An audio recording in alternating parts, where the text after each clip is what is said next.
All right, so now in the second half of this unit, what we're going to be focusing on is writing equations. So before you guys were given an equation and you had to graph, now we're going to be either given points or we'll be given a graph, we'll be given information, and we have to come up with what the equation was or what it would be for that.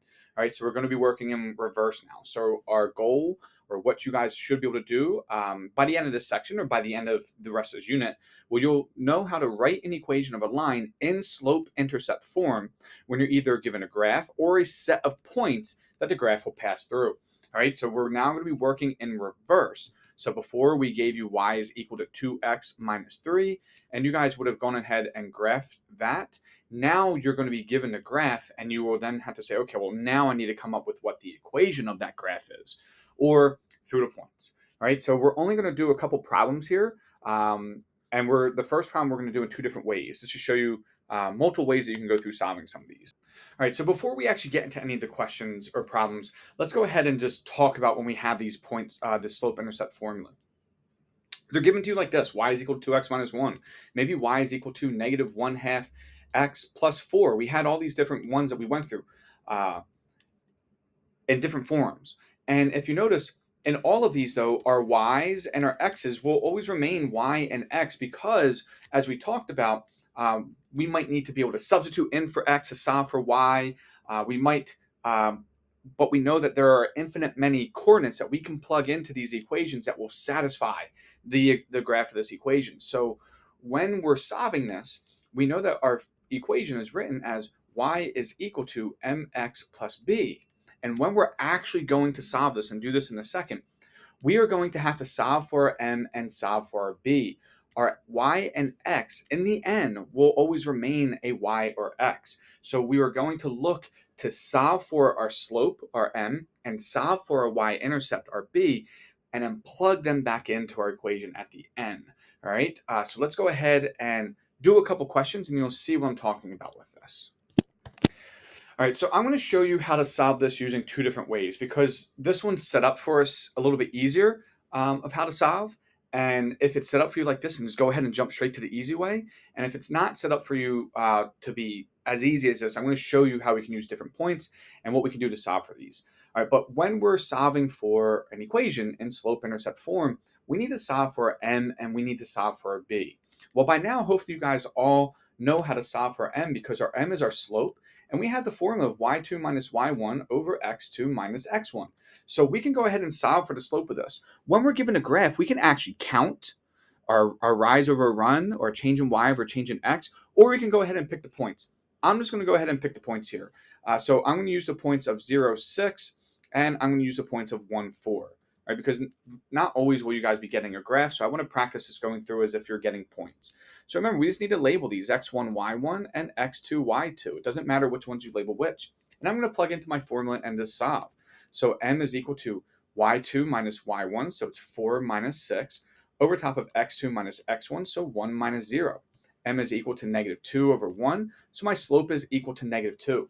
So since I know what my slope is, I can go ahead and plug it into my formula. So right now I have y is equal to, well, I just solved that my slope is negative 2, so I know it's negative 2x. Whoops.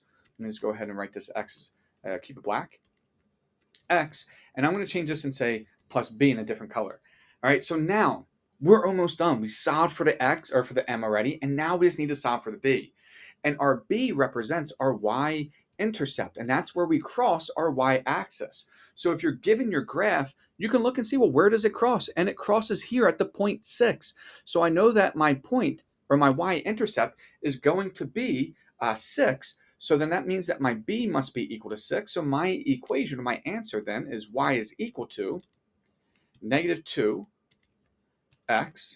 I'll just keep it in red, plus 6. Right? Because it flat out showed us that it crossed there. And even if it didn't show us, if I see that my x is 0, well, I know that my y-intercept, my x is equal to 0. So if I was given this point, I don't need to do any work either because it's already given me my y-intercept since it's telling me that my y value is 6 when my x is 0. And I can just go ahead and just plug that in, and that would be my final answer. All right, so now I'm going to write this answer here because I'm going to erase all this work. And I'm just going to show you when it's not as simple or if they don't flat out give you your y-intercept. of how you can go ahead and solve this. So let me just erase this work, and then we're going to come back and do this one more time. All right, so now I'm going to act like they didn't give me this graph, or that I just didn't notice that that 0, 6 is my y-intercept. And what I'm going to do is I'm just going to go ahead and pick 2 different points now this time, and I'm going to focus on these 2 points. It's 1, 4, and this 2, 2. So the 2 points I'm going to use is 1, 4, and I'm going to use 2, 2. All right, so solving our slope, it's really no different of what we were just doing before. We just label them x1, y1, x2, y2, and as we've talked about a lot already, it doesn't matter which ones you label which, just that you be consistent. So our slope is equal to 2 minus 4, because y2 minus y1, over top of 2 minus 1, because x2 minus x1. And as we solved before, this still gives me my slope of equal to negative 2. So nothing changes so far. As you can see, we have y is equal to negative 2 x, and now we just need to solve for this b. All right, so as we talked about a lot in the beginning of this unit, every single point that this line passes through will satisfy this equation. So if we need to go ahead and solve for this b, right now we have 3 unknowns. We have a y, we have an x, and we have a b. They're all variables, and we don't know what they are. But we know that it passes through all of these points, and these represent an x and a y. So what you do is you pick any of the points that they pass through. So I'm just going to pick this 1 and 4 just because I feel like it. And this 1 represents an x. So we have the ordered pair of 1, 4. Well, we know that this represents an ordered pair of x, y. So this 1 represents x, and this 4 represents a y. So I can substitute 1 in for my x and 4 in for my y because we know it passes through that point, and we know it satisfies the equation.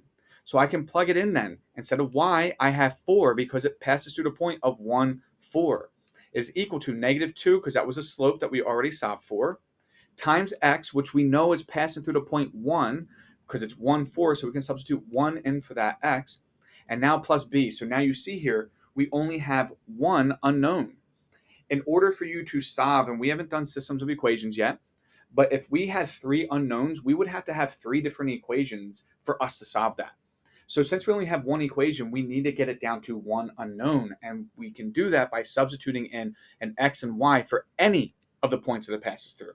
Any of these would work. All right, now we just go ahead and solve for b. So 4 is equal to negative 2 plus b.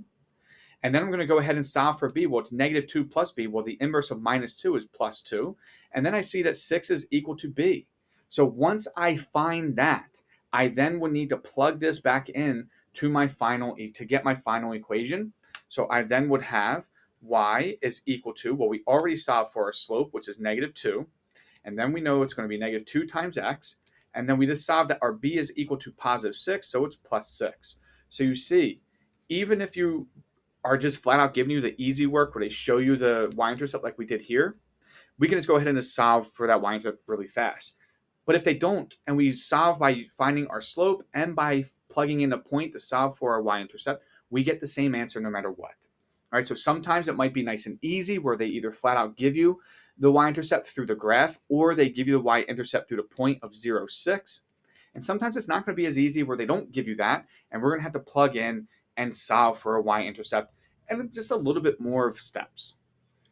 All right, so that is it for this question. There's one more we're going to go through, and then we'll be done with this video. All right, so we're trying to solve for y is equal to mx plus b. And when you're given an equation or a graph like this, well, we talked about some special cases where we have a horizontal graph and where we have a vertical graph.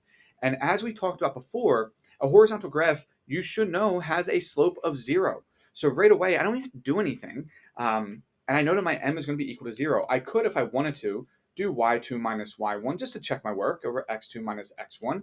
And if we can go ahead and make this x1 y1 and x2 y2, we would get the formula of negative 4 minus negative 4 over top of 0 minus negative 3, which then turns to a plus.